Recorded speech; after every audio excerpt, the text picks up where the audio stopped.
ఎవడన్నా ట్రంప్ బాగా చేస్తలేడు, మీరు ఇక్కడికి రండి, మీకు ఇక్కడ అవకాశాలు ఇస్తా అని మాట్లాడినంత మూర్ఖ ముఖ్యమంత్రిని ఎవరైనా చూసినా మీరు ప్రపంచంలో, ఈ దేశంలో? ట్రంప్ మీద మోడీనే ఒక్క మాట మాట్లాడలేదు ఇప్పటివరకు.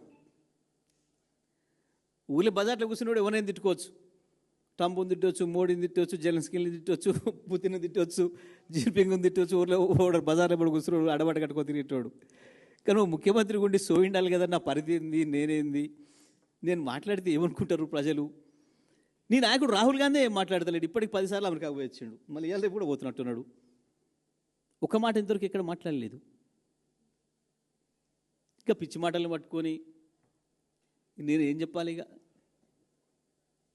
వాళ్ళు దేశాన్ని నడిపేటోళ్ళే మాట్లాడే స్థితిలో లేని విషయాలను పట్టుకొని మీకు ట్రంప్ ఇబ్బందులు పెడుతున్నాడు కాబట్టి మీరు అందరికి రండి మా కాడికి. ఉన్నోడే పిక్కపోతున్నాడు.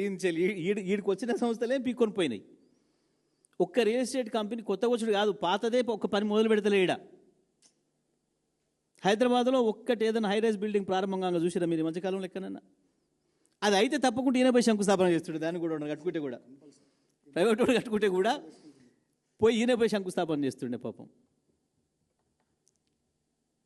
ఈయన చక్కదనానికి ఈయన ముఖానికి నమ్మి వీడొచ్చి వాడొచ్చి కడతాడు. అదే గురువు ముచ్చట ఆయన కూడా మళ్ళీ ఇవాళ కూడా మాట్లాడేట్టుంది. గురువు నేను శంకుస్థాపన చేసిన హైదరాబాద్కు.